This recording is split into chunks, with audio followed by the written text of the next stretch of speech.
Welcome to Friday Night Live. I'm, of course, Paul Glasgow here. And let me adjust my camera a little bit. Just a little bit there. Wee bit. Screen's a little bit different. YouTube versus the standard camera angle. I am a couple minutes late, about 6 minutes late. Still getting a lot of things set up in here. I have a TV monitor up over here that I kind of wanted to have on, and I was trying to connect it to the internet. With all the Kenosha County stuff going on with the Kyle Rittenhouse trial, I wanted to kind of have my ducks in a row, if you will, if we come on here tonight, because I suspect there may be some pre-Black Friday, I don't know what to call them, but some really good deals at Target and Walmart tonight and many of the other stores in Kenosha County once the sun goes down. So I felt like I might want to keep a monitor on it to be able to see what might be happening tonight as things happen.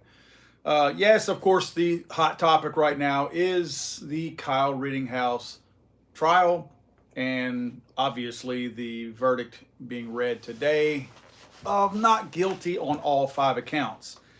Now, I want to first preface everything that I'm going to say here tonight with the very fact that I am not a news reporter. This is not a media channel as far as news media goes. This is a, quote, entertainment channel, if you want to call it that. I don't want anybody to have the preconceived notion that for some reason I'm here to deliver the news and that I might not give an opinion. I will absolutely give an opinion. In fact, I don't think that makes me much different than any of the other news media out there, because all they are is opinion pieces that use a little bit of news to keep things somewhat current as far as we go, the viewers. So yeah, I suppose I probably fall right in there with them, but I don't pretend to. I'm no news media guy. I'm no journalist. I'm a guy that puts videos out, and they are wrapped in my beautiful, witty charm and sarcasm, if you will. Let's see here. I'm trying to pull up my channel real quick because I want to, let me see, internet connections, kind of garbage on there also. I want to be able to keep up with all of you guys' comments on there, because I see you commenting on my device over here, but I don't see it, or I can't read it. So give me 1 second as I pull this up. Let's see here. History channel. Go to the channel. There we are. And let me turn the volume down to prevent any feedback and go to the live feed. I will do a quick roll call as we try to do many cases. Let's see here.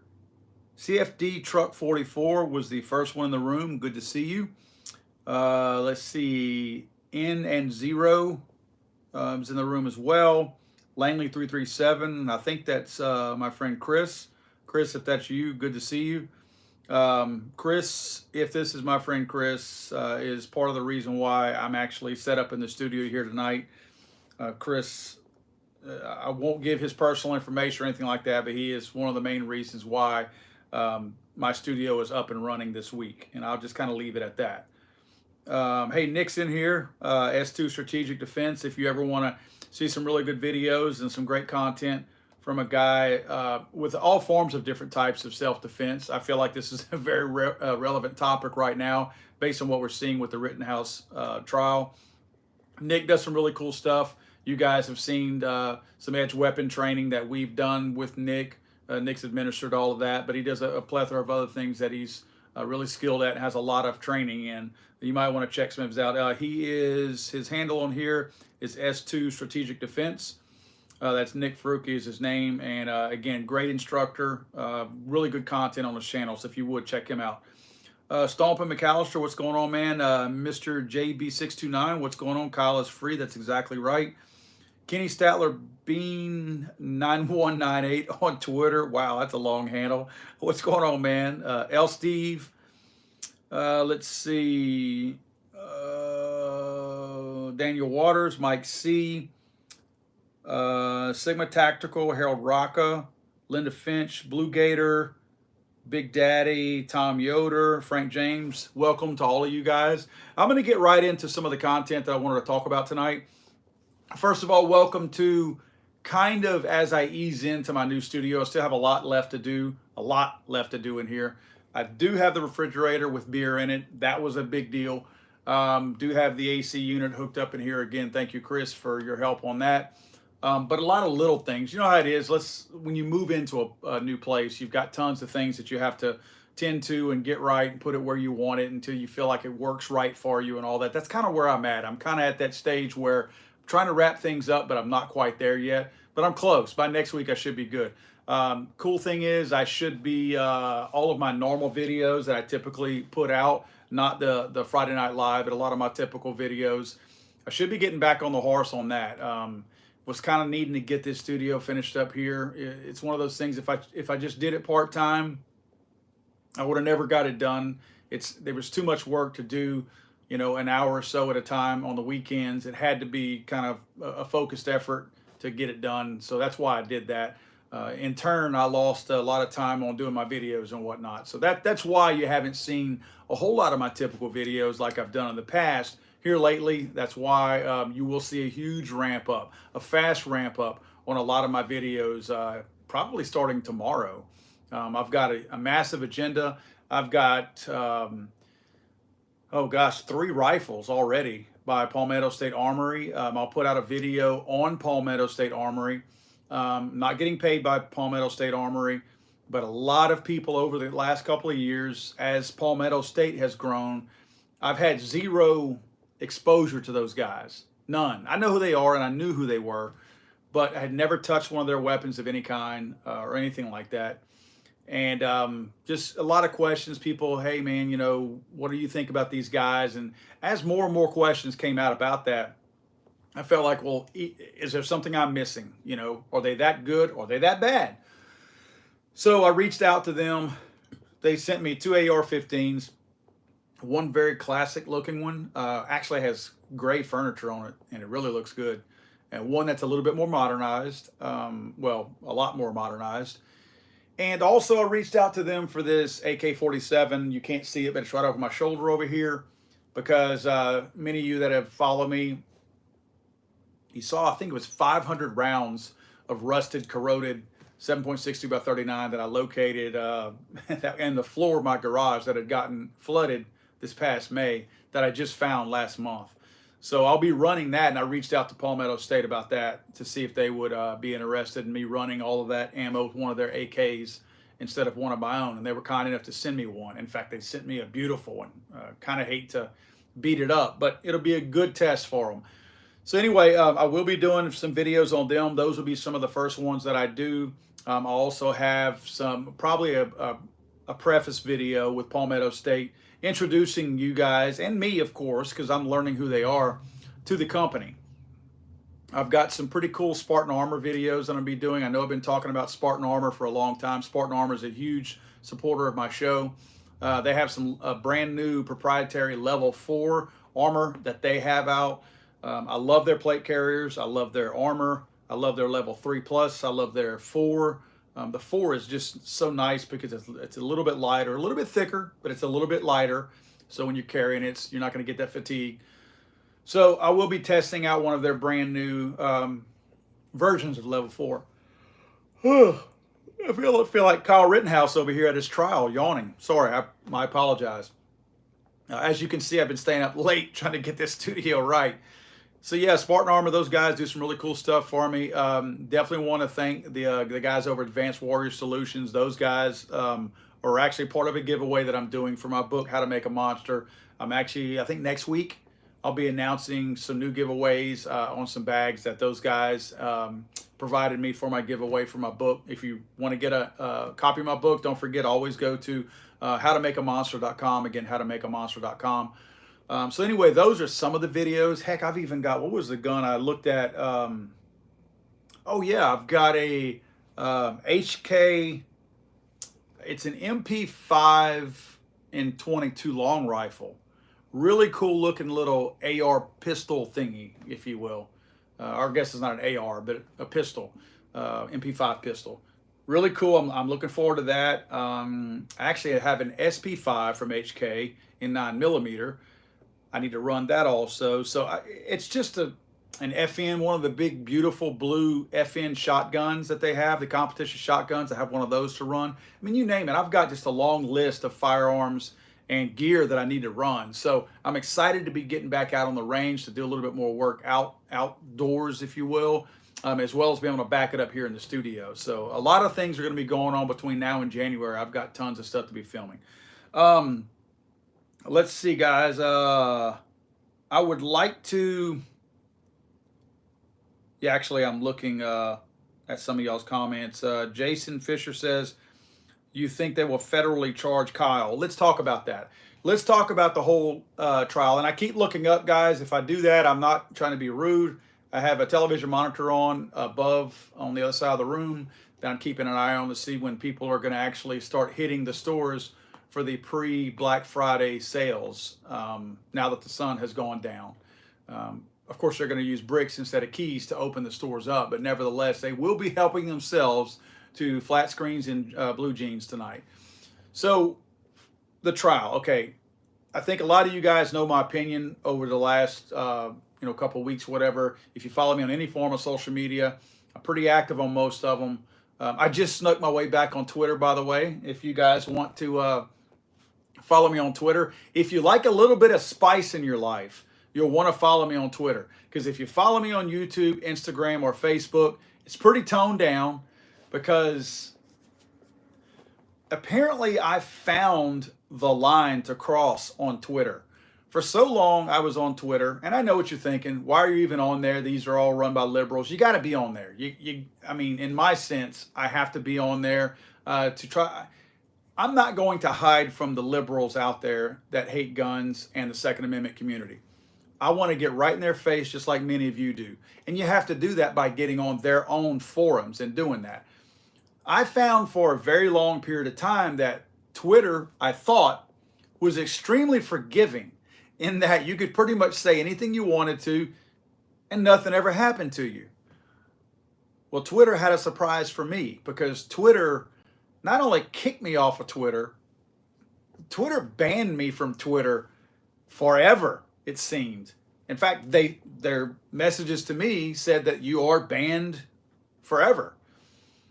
I would try to get back on there. I would create a different name. I'd create a different email address on Google or wherever. Never could get back on. And they were linking it to my IP address, I assume, on my phone or on my home computer that I'd logged in with. About a month ago, maybe a month and a half ago, I got a new iPhone. I upgraded my phone. Well, apparently by doing that, I have a new IP address, I suppose, because I was successful in creating a new account on Twitter. I think it's called Paul at Legally Armed America or Paul at LAA. Either way, you can get a little bit more spicy on Twitter. The problem is I don't think they give you enough warnings because I get warnings and I get kicked off of the other platforms, but it's like I just get put in their jail. Twitter was they were pretty brutal. They didn't give me a very long of a leash. But I am back on there. And my whole point to saying all that is that if you've been following any of my social medias, you know my feelings on this whole trial. I will say this, and I'm not trying to upset anybody. I feel like it was probably a bad decision for Kyle Rittenhouse to go to Kenosha County during those riots. I feel like it was a bad call on his part. I feel like he shouldn't have gone. Now, I don't feel like he shouldn't have gone for legal reasons. He had every legal right to go. People saying that he crossed state lines. Are you kidding me? There's 50 states in this country. We have the right to travel, interstate travel, within the United States. There's no law that says you can't go to another state, even if it is for some kind of a protest. No matter what the reason, there is nothing that says you cannot go to a neighboring state for whatever reason. So that's the stupidest thing. That's like saying he wore blue jeans and shouldn't have done it that day. Well, did he break a law? No. Well, then that's just your opinion that he shouldn't have done that. He can do whatever he wants to. There is no law against a 17-year-old guy crossing state lines for whatever reason. If he were breaking a law, then he was breaking a law. If he were smuggling guns or smuggling dope or something like that, that's the law he was breaking, not crossing the state line. So that's the stupidest argument that I've ever heard, that, oh, he crossed state lines, so that's the issue here. No, that's a non-issue here is what that is. But I feel like sometimes you decide to go do something, you decide not to do something. Sometimes it's a gut feeling. Sometimes you don't know why something doesn't feel right. I feel like Kyle should have said, I'm not going to go do this, or maybe if I go, I'm going to be back a little bit more. Maybe I'll just go as a bystander, if you will, and not necessarily inject myself into the situation. Again, do I think that he was doing something illegal by doing that? Absolutely not. I'm talking about judgment calls here. Simply judgment calls. Sometimes when you go to a rock concert, I don't know if you guys are like rock music. I like rock music. I like heavy metal music. You know who does not get into a mosh pit whenever I go to a concert? This guy right here. Because I don't want to lose any more of my teeth. I don't want to have my head bashed in. I don't want to take an elbow to the dome or anything like that. It's a judgment call. There's nothing wrong with a person who wants to jump in the mosh pit. It's just a judgment call on whether or not you feel like that's the right thing for you to do as a person. And that's where I feel like Kyle should have said, all right, I'm not going to do this. Nevertheless, he did it. Did not break a law by doing it. In fact, some people say, why did he go there anyway? His dad and his grandmother live in Kenosha, and Kenosha County is 20 minutes from his home. It's not like he drove across the country like some of these radical Antifa people do by piling into buses and driving 9-10 hours to go, do fake protests and all that in the name of whatever the social movement is of the day. He wasn't doing that. He took a 20-minute ride. Most people take a 20-minute ride to go to the grocery store, or longer than that to get to work in the morning. This guy was just going to the same place where his dad lived. Now, he goes there to do that. Nothing there was wrong. He brings an AR-15.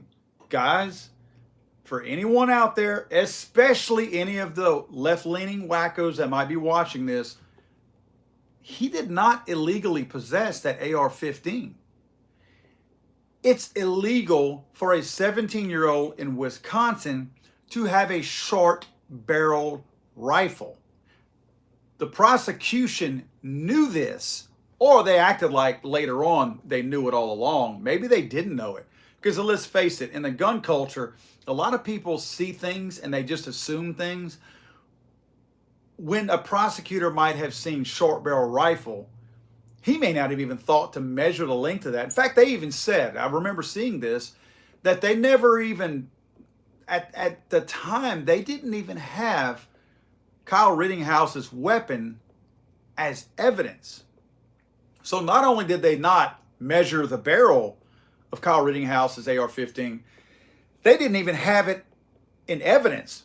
So how serious did they really take this case? I mean, seriously, if they really thought they had something here, if it wasn't a political movement and a political thing that they were pushing all along, if it was truly a trial that they thought they had the bad guy and they needed to get the bad guy, would not you have had the AR-15 submitted as evidence? And wouldn't you have gone over that AR-15 with a fine-tooth comb and found every little thing about it? Whether he did a modification on it, did it have an aftermarket trigger? Did he have sights that would allow him to shoot farther or up close? You would have gone over this thing with a fine-tooth comb. The prosecution never requested that rifle for evidence because they never thought they had a case. They were trying this thing as simply a political ploy and hoping to tug on heartstrings to get a jury to convict this poor kid based on feelings alone because they never had a case. Again, wouldn't you want the murder weapon? You actually have charges of murder and you don't have the murder weapon as evidence? Are you kidding me? That's either a massive blunder by prosecution or it's a purposeful oversight because they knew they didn't need it, because it wasn't going to make their case. But they absolutely missed on that one. Kyle Rittenhouse legally possessed an AR-15. When the prosecution had him on the stand, they were asking him about that. And they asked him, which for some reason people seem to believe that an AR-15 is the most deadly weapon in the world, not realizing that way more people take dirt naps as a result of a handgun. They asked him, assuming that a handgun was a much, I guess they don't understand that when we are defending ourselves, when I carry a gun, I'm not carrying a gun on my side like I am right now. I don't carry it hoping I've chosen the caliber with the least possible chance of fatally wounding somebody. You're not looking for the thing with the least amount of impact or the least amount of damage that it can do. When most of us as gun owners choose our sidearm to carry for self-protection, we do a couple of things. We look at round count and we look at caliber. What is the biggest caliber that I can carry with the most rounds? And we usually weigh those two things out. Now I'm not taking out the whole will it print if you conceal carry or not. I'm not removing that also. I know that's a component that we also look at. But we look at round count and caliber. We don't look at the smallest caliber that we're able to carry. If that were the case, everybody would carry a 22 or something really, really small, a 32 or something like that. Hardly no one does. Because we're looking for the biggest round that we can do with the most, quote, stopping power. I know a lot of people hate to hear that, but let's just call it that for now for the sake of this argument. We're not trying to find something that's not going to stop that person. I want to use one bullet if I can. I don't want to use 15, 17, or 30 if I don't have to. I want one. If I can find that caliber that's going to allow one well-placed shot to stop that threat in its tracks, that's the one that I'm going to choose. So the prosecution trying to corner Rittenhouse and guilting him into why didn't you carry a handgun? Clearly, Mr. Rittenhouse knew the law in Wisconsin, even though he's an Illinois resident. Clearly, he knew the law. Now, I know he was probably coached by his counsel. I get that. But clearly, he knew something more than the prosecution did, because whenever they said, well, why didn't you have a handgun? He said, because I was 17, and it's illegal for me to have a handgun. It was legal for him to have the AR-15 that he had. It was illegal if he had wanted to carry a handgun and had carried one, but he did not, because he knew what the law was. He was a responsible gun owner. He knew what the law was. Let me tell you another thing that I noticed in watching all these tapes, everything that you've seen of Kyle Rittenhouse and all of the different types of tapes. And let's not forget the FBI had footage of this all along. And later on, it finally got into this. What is the FBI doing suppressing footage that they have of this thing, knowing there's a court case? That's a whole different story. Let's not even get into the whole FBI discussion, because that's a shit show right there in itself. Those of you that might have kids listening, I apologize. So anyway, the prosecution, I think, single-handedly bungled this whole thing. I think the prosecution, and I don't want to get into too many of the legal terms because I am not an attorney and I don't totally understand all of the old English type bullshit. And again, I apologize for that too, but that attorneys talk. But I do know that it seemed for a while there that the prosecution, they had to have known they had no case. Again, I think they had 7 women on the jury. I think they were kind of hopeful that they were going to get these ladies to be more sympathetic, as women are. Now, that's not a woman-man thing. Call me what you want. It is a fact that women are more emotional than men, and that's what the prosecution was trying to do, was get these women to become more emotionally involved in this case and to give them some leeway and possibly have it be whatever, hung jury, whatever you want to call it in whatever sense. But it almost appeared there were times that the prosecution was trying to have a mistrial, so that they could possibly have a do-over on down the road. I think there's a mistrial with prejudice. Also, that means you can't have another trial. Again, forgive me for even guessing and supposing on that because I don't know the full facts on that. But there were times when it did appear that the prosecution, you almost had to think that if these guys do this for a living, they have to be doing this on purpose because they can't be this stupid. They just can't be this stupid. I mean, if you were going to have a conversation about firearms in a court of law that you're trying to convict somebody, wouldn't you educate yourself a little bit on firearms? Just a little bit? Prosecution at one time said that when you shoot a full metal jacket into somebody, it explodes in them. Maybe he was exaggerating, but you don't use terms of like, you don't use terms like that in a court of law unless you mean it actually exploded, because there is a definition for explode. And it did not meet the definition of explode. That was a huge exaggeration. That's a term we use when we're trying to exaggerate. Oh, that watermelon exploded, when I shot it. The watermelon didn't really explode. It gave the appearance that it exploded. You would not say the watermelon exploded in a court of law. That's not the phrase, the term you would use. And they use that whenever they describe the full metal jacket, saying that the full metal jacket, they tried to correct Kyle when he said, I think a bullet's a bullet. Maybe he doesn't know. Not everybody understands the ballistic characteristics of projectiles.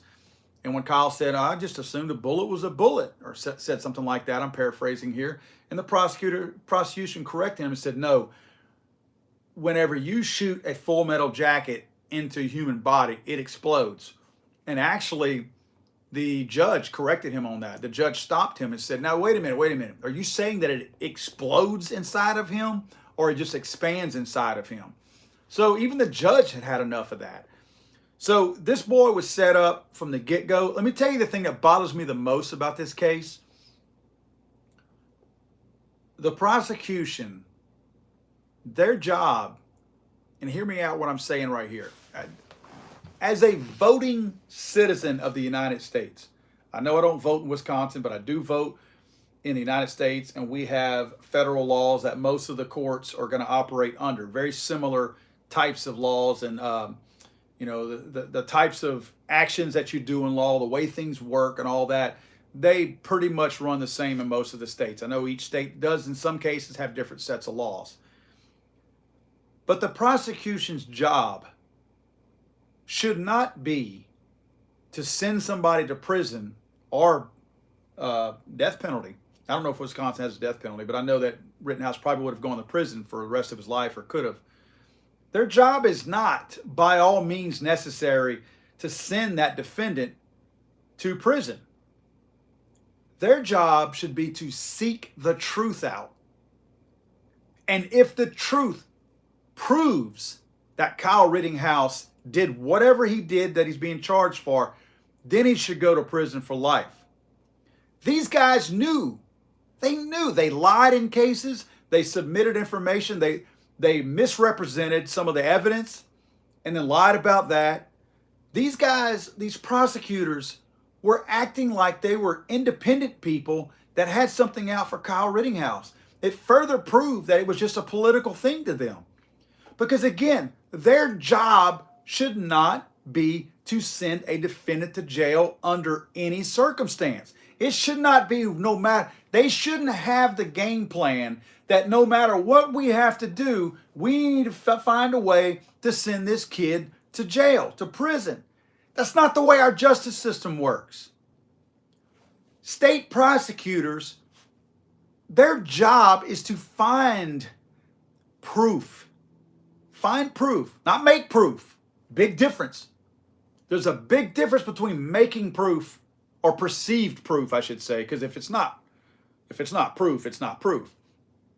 Their job should not be fabricating what appears to be proof. Their job is to seek out any available proof. And if that proof does in fact convict Mr. Rittenhouse, then he will be found guilty in a court of law because you were able to prove it effectively. And the jurors will then find that guy guilty. They did not do that. And that's what drove me crazy in this thing.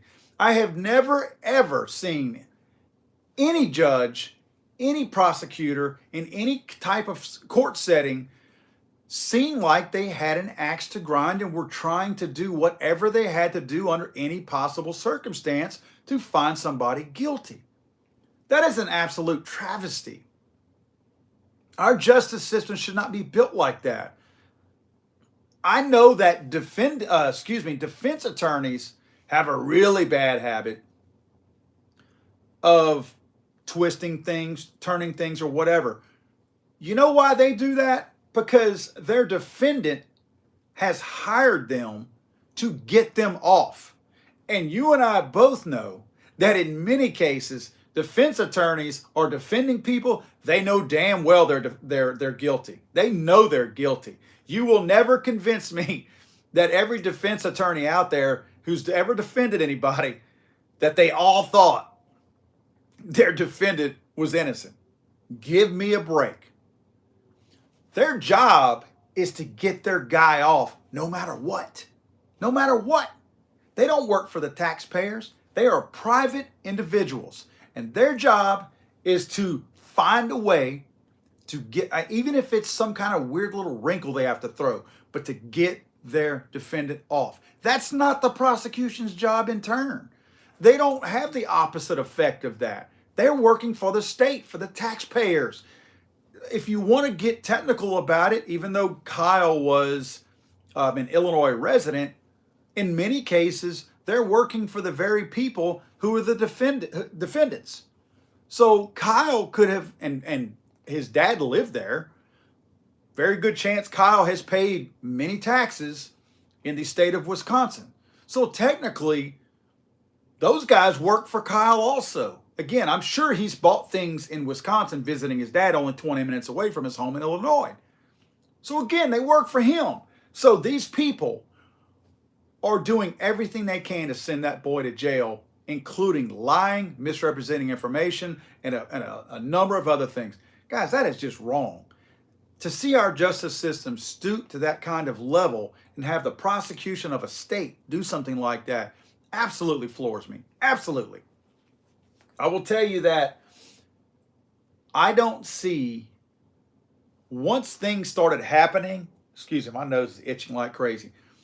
Once things started happening that night, again, I already mentioned that I felt like Kyle made a bad judgment and error in judgment by going to Kenosha.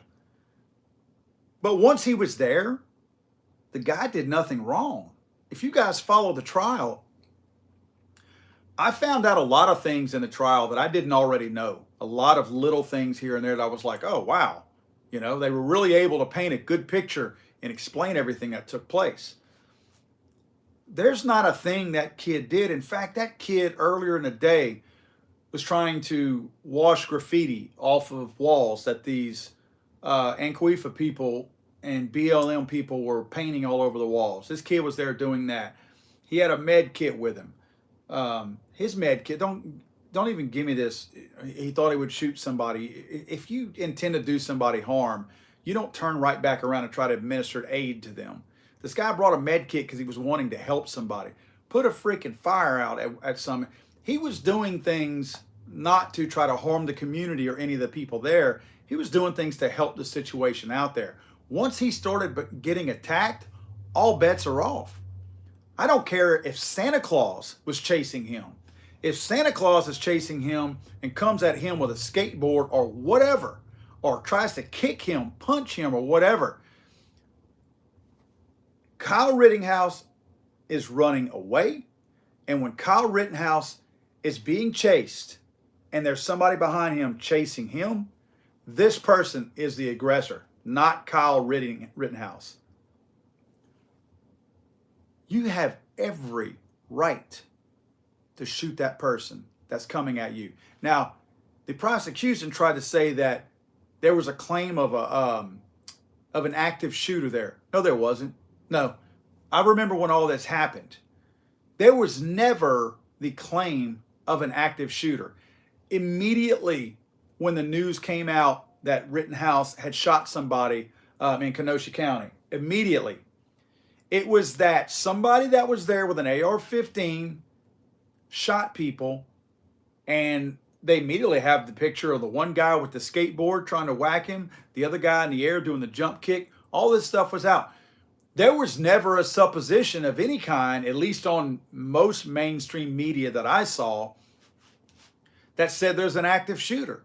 I get notifications on my phone when there's active shooters. I never got one whenever there was one for Kenosha County because there wasn't a report of one. They used that term in the trial, the prosecution did, again, to try to lie, to try to say that Kyle was the supposed active shooter and these people were simply trying to stop him.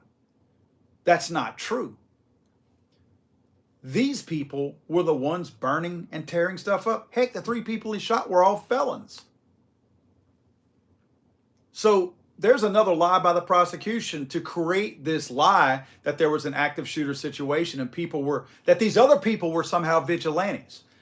Now, you hear the same news media that are acting like Kyle was the active shooter and these other people were vigilantes, and in the same breath they say something bad about vigilantes when they refer to Kyle. So which is it? Are you in favor of vigilantes? Are you not in favor of vigilantes? Or is it only when it meets your political goal? And again, that's the problem here. This became a political case for all the wrong reasons. Excuse me. Anyone that watched the trial knows that Kyle Rittenhouse is innocent of anything more. The only thing he did was defend himself. Now, he's got to live with himself. As far as the guy whose bicep he vaporized, I hope he gets a medal for that, because that guy's a total ass, and he's still around running his mouth about it and trying to backtrack for basically losing everything that he did in the prosecution, or for the prosecution. Pretty much blew the trial wide open and gave it to the defense. But the other 2 guys that Kyle Rittenhouse killed, the dude's got to live with that. I don't for a minute believe that Kyle Rittenhouse is an evil person. So at his core, right in here and up here, that man's got to live with that for the rest of his life, that 2 humans, he took their lives. Even in self-defense, he took those lives. That's got to be difficult, man. As a 17-year-old, to live with that for the rest of your life. They already said he's got PTSD from being attacked and chased down. And you could see when he was on trial, he started to break down whenever he was talking about being cornered. And I believe when he was cornered is what they're talking about is the footage that ended up getting doctored by the defense, by the prosecution. The prosecution doctored up a video and enhanced it and did not give the same video to the defense, which is against the law. You cannot do that. That's another way that they sank their own case. But when you watch that video, that's, I believe, where Rittenhouse was talking about he was cornered, because he got chased around the front of this building and up against some cars, and he fell down or whatever, and that's when he shot, I believe, the first person. You know, when he was describing that in the trial, he broke down at that point. You could tell the post-traumatic stress was kicking in and got the best of him, because he was reliving that moment in his life where I can promise you the kid did not go there hoping and expecting to fire his firearm. A lot of people think big in their head, and maybe he did. Maybe he's thinking, I'm a big bad guy, I'm going to go over there and do this. But they don't really act it out in their mind, or they probably would make different decisions. If Kyle Rittenhouse knew he was going to have to do what he did that night, there's no doubt in my mind that he would have never gone. I truly believe that in my heart, that if he knew what was going to happen that night, he would have never, ever driven over there and done that. So when he was describing that during a trial, it was hard to watch, because you could just see in his mind reliving that moment, and it just got the best of him. You know, he broke down on that. LeBron James, he can kiss my ass, because I barely know who the guy is anyway. I'm not a big basketball fan, especially not NBA. But when he said those were fake tears, that's somebody simply driven by politics. That's a slave that's listening just to his slave master. The slave masters put out this agenda out there that all these slaves, and I'm not referring to black people as slaves, I'm talking about stupid, willful slaves of every color and creed who simply follow one message because that's the message that the group, that the masses are carrying. That's LeBron James. He's too stupid to think for himself. And he's sitting here talking about Kyle Rittenhouse, fake tears. I watched that kid on the stand. Those were not fake tears. This kid is an emotional wreck. You saw when they were reading the verdict today, when they read the third count was not guilty, he kind of started to break down a little bit. The fourth count, not guilty, broke down a little bit more. Fifth count, he just dropped to the ground, dropped to his knees and hit the desk. This kid is an emotional wreck. Again, he's got to live with all this stuff. And the fact that that prosecution set out to put that boy in prison for the rest of his life, no matter what, that is absolutely wrong, to subject a 17, 18-year-old boy to something like that, not worrying about his feelings. Everything in their trial, everything in their case was based on feelings, but they weren't worried about that kid's feelings for one single moment. Not one. You want to know who won in this trial more than anything? And I truly believe this. Not just people who carry a gun on a daily basis, not just people who carry a gun for self-defense, not just people who have guns at their homes for self-defense. Yes, we all won in that. I truly believe that minorities and women won. Let me tell you why. That might sound kind of weird, but this is why I believe that. If you look at if you look at 2020 and 2021, but mostly 2020, I think we had 7 was the numbers were, and I don't have it written down here, so I apologize if my numbers are wrong. Was it like 7 million new gun owners? 7 million new gun owners bought guns for the first time. 60% of those, I believe, were women. And another very large percentage were minorities. So it wasn't the evil, mean old white man. It was minorities and women who were the biggest new gun owners last year. Now you think about those people watching this case. I don't care what political party you belong to. Think about those people watching this case. They're looking at this going, damn, that looks like self-defense. Wow, that does too. Holy crap, that looks like self-defense too. He shot 3 people. Justified, justified, justified. But this is a brand new gun owner that we're talking about watching this, and they're thinking, God, I better not even carry my gun. I better just lock it up, because this looked like a clear-cut case of self-defense. This dude was getting attacked. A guy was swinging a skateboard at his head. A guy pulled a gun and aimed it at him. Admitted to it. Admitted to it. He got shot. Those were all clear cases of self-defense. If somebody aims a loaded gun at you, shouldn't you have the right to shoot them? Or do you have to wait until they actually shoot you before you can shoot them? So all these people out there who were brand new gun owners were probably sitting back there looking at this going, holy crap. And if there would have been guilty verdicts returned, especially the one where the felon with the gun was aiming it at Kyle Rittenhouse, if that guy would have gotten a guilty verdict against Rittenhouse, let alone the other ones, imagine the thought process and what goes through your mind as a brand new gun owner. You're thinking, I got my gun for self-defense to protect myself and my family. And now you see a trial, a clear-cut case of a guy being innocent of self-defense, and you're thinking, holy crap, he just went to prison for life and people attacked him. I can't use my gun. I can't carry it with me. I don't feel comfortable now putting it in my vehicle, because if somebody attacks me and I shoot them, I'm going to go to prison. I won't be able to feed my family for the rest of my life. So women and minorities, those were the big winners. Maybe not directly, and maybe not, it's not going to be a headline, but I truly in my heart believe that they won in this, because now they may have got confirmation that if somebody does attack them, now they can, in fact, use that firearm to safely and effectively defend themselves. And that is a huge victory, a huge victory. It's a victory for all of us because it validates what we would do to protect ourselves and our families if we were in the same situation.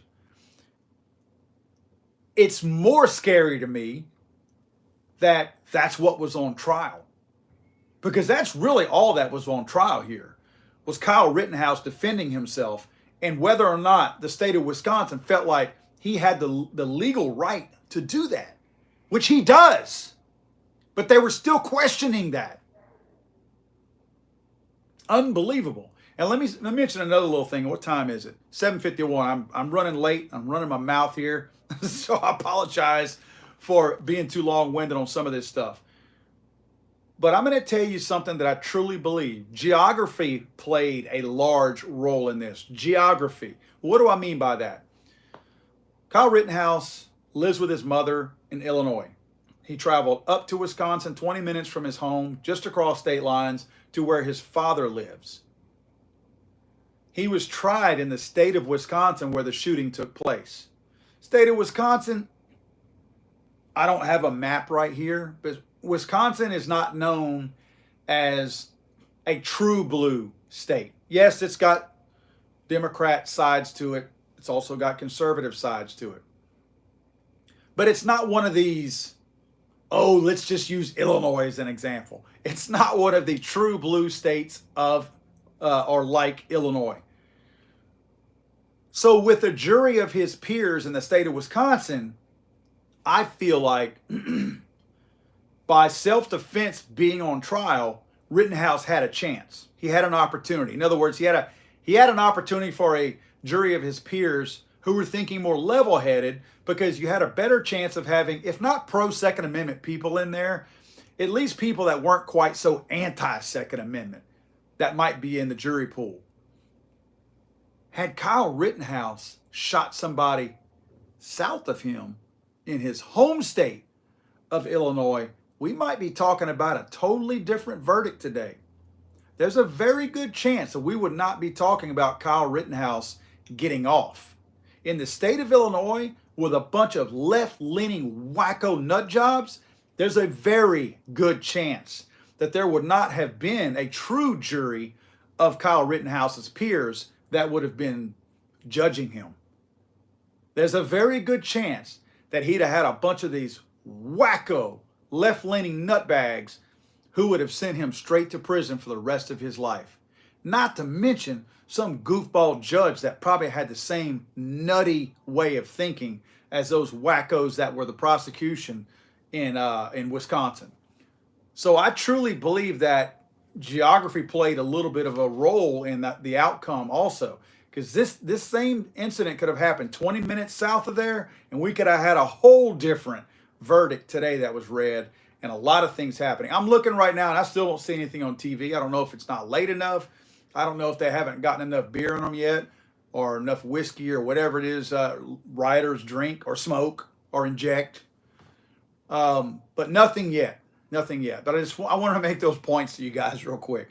Guys, I will tell you what and we're nearing time for me to get out of here. I will tell you what I typically like to do. Those of you that are on here for the first time, I like to go back whenever because I don't have time. I'm sitting here looking at your comments and all that over here, but I don't have time, especially when I get on a roll and run my mouth like I did, and I do apologize. A lot of times I like to read your comments and answer them, any questions you might have or whatever during the live stream. Tonight I did not have the chance to do that, but what I do like to do is go look at, replay the live stream with the volume down, of course, and read your comments. So if you made comments on here tonight, what I will most likely do, if it's something that I feel like addressing or I need to answer or whatever, or if there's a question that you asked, I'll try to answer it in the actual comment section. Obviously not in the live stream because it wouldn't be live anymore, but in the comment section below the actual video, I'll try to go in there and address that. I will say this, and I cannot go without doing this. Let's see here. I did notice a couple of you guys. Let me go back and look. Yes, Baker Charlie 6. Baker Charlie 6 donated $20 to my channel tonight. He said, I thought it was a kangaroo court. to be honest. I support you and your channel, Paul. Fight for the right. Baker Charlie 6, thank you so much. Guys, I don't ever expect any of you, please know this, always know this. I never expect anyone to send me money of any kind. I really don't. That's not why I do this. I don't do this for you to send me money. YouTube sends me money at the end of the month on views already. And that is a big deal to me. That's a big honor to me that you guys watch enough of my videos to where YouTube and Google painstakingly, as much as they hate to do it, send me a check every month for doing that. So I don't expect you to make in-chat donations, but I really appreciate it. I'm very humbled and very honored that you do that. Baker Charlie 6, thank you so much for that. John Crump Live, same thing, made a donation, says, I love your channel. Thank you, John. I appreciate that. Again, it is certainly not expected, but very much appreciated. Thank you, thank you, thank you very much for that. Jose Reyes, Jose, you've, I think, done this before because Jose has been on my channel before. Jose donated money as well and said, I know things are tough right now. There was a lot wrong with this case. Glad he's free. This does give us some hope, however. Stay strong. Jose, thank you. Thank you. Again, I know you've made donations to the channel before, and I absolutely appreciate that. Very humbled by you guys thinking you need to do that. But don't ever feel like you need to. I want you guys to know that. Look, man, not just Second Amendment wise, this is a crazy time in this country. Inflation alone is going to make it tough for some families this Christmas. I hate that. I hate that. I absolutely hate it. I am genuinely, I feel like, to my core, a decent and a fair person. I am so guided by fairness in my life that it's my weakness. Sometimes I'm fair to people who don't deserve it. But those are my core beliefs, and those things guide me.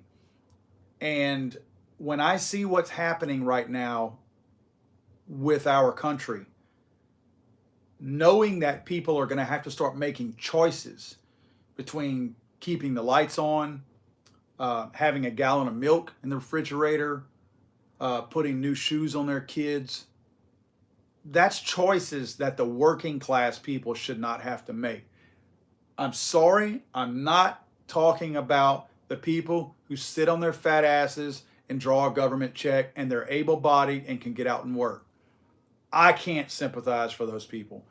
I'm speaking of the working class man that puts on a pair of working boots, working shoes, work clothes, a uniform, whatever they do. I don't care if it's begrudgingly or you're happy about it. I'm talking about the people who wake up in the morning, bust their butt all day long, and come home and have to make those hard choices. We as Americans should not have to do that. We should not have to weigh out what's more important to us, a pair of shoes without holes in the bottom of them for our kids or a gallon of milk in the refrigerator. That is an absolute shame. As we roll into winter, luckily I live in South Louisiana, so we don't have brutally cold winters. But as we roll into winter, and some of these people are going to have to decide whether or not they have the money to heat their very homes, or if maybe a bunch of blankets are cheaper for the family to have than heating the home. This is America. This is a first world country. We should not be making those or having to make those choices in this fine country of ours. Inflation is going to put people in the poorhouse, and it's going to hurt a lot of people who do not deserve to be hurt in that kind of way. And that is a shame as we roll into the holidays. So guys, look, I appreciate you folks. It means a lot to me that you spend your Friday evenings with me. I'm hoping that we get into doing this again. Those of you that have not watched the Friday night live stream from Legally Armed America in the past, I typically try to do this at 7 please not 7 a.m., 7 p.m. Central Standard Time every Friday night. I got out of it for a while there. It kind of started with the hurricane back in 2020. We got devastated over here. In fact, this very building I'm sitting in right now was flattened a couple of months ago. So we had to make a lot of changes over here. So I was not able to do my live streams on Friday nights. Guys, I'm almost back there again. So again, hopefully this is something I'm resurrecting starting tonight, where we start to have these live streams every single Friday night. And what I would like to do is have you guys start sending in things that you want to talk about. So my email address is paul@legallyarmedamerica.com. Again, paul@legallyarmedamerica.com. during the week or tonight or whatever, if you guys have topics that you'd like to discuss, I don't care if it's about guns, I don't care if it's about ammo. If it's something I'm not familiar with, I'll either do a little research or I'll just tell you I don't know enough about it. But if it's whether it's politics or anything, I'm happy to take what you guys want to talk about as long as it's something that I'm qualified to talk about or at least know something about. I'm happy to take those topics and bring those to you on a Friday night as we sit here. I haven't had one sip of my beer, but I'm going to drink a beer when I get off of here. That's the other thing that we always did in the past and we always like to do is to have, drink a cold beer or whatever, whiskey, if you're a Scotch person or wine or whatever. Sit back, relax, talk about the events, especially if it's Second Amendment related, but the events of the week, and kind of wind down a little bit on a Friday afternoon. Because again, I am a working class person, and I suppose that most of the people who follow my channel are also working class people, and I feel like we have a lot in common, and it's a great way for us to share that on a Friday night. Guys, again, I'm so humbled by you guys spending your Friday evenings with me. Let me say this real quick. Big Daddy just made a donation, said thank you for giving us great content, your views and opinions. We appreciate you. Big Daddy, I appreciate you. Again, please don't, I know I sound like a broken record sometimes, guys, but it's uncomfortable for me to receive money from you guys sometimes because I know how tough things are right now. And when you do that, it humbles me and it does hit me right here, guys. Thank you so much. Guys, have a great Friday evening. If you are, in fact, partaking in adult beverages tonight, beer, whiskey, wine, whatever you're drinking, please don't drive. Hopefully you're home like I am. I am home. I am going to go drink a few beers. I'm going to watch up. I see people in Brooklyn, New York are gathering. Brooklyn, New York, 9:02 p.m. Eastern time on Friday night. Looks like they're gathering. Now, they're not rioting yet, but I mean, just like what happened in Kenosha, the way all this went down, there's a very good chance that, what do they tell them to stay back, or they call them off, call the police off. That's when stuff starts to happen, when the police back away. So again, just letting you know, I'm watching right now in Brooklyn, New York has a huge gathering. But guys, yes, if you are drinking, please don't drive. Find a designated driver. If you're going to go out, do something, have a little bit of fun, be safe, watch people. This is potentially going to be a volatile night. I'm not trying to sensationalize things, but a lot of people were looking for a reason to riot, and people were secretly hoping for a not guilty verdict so they would have their excuse to riot in the name of whatever cause they have.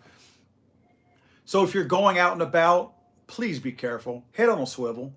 Watch your back. Probably a good idea not to drink a whole lot anyway because of the weird air that's going on out there right now. So be safe, guys. I'd like to see you guys back here next Friday night. Thanks, guys. Have a great weekend. We will see you guys soon.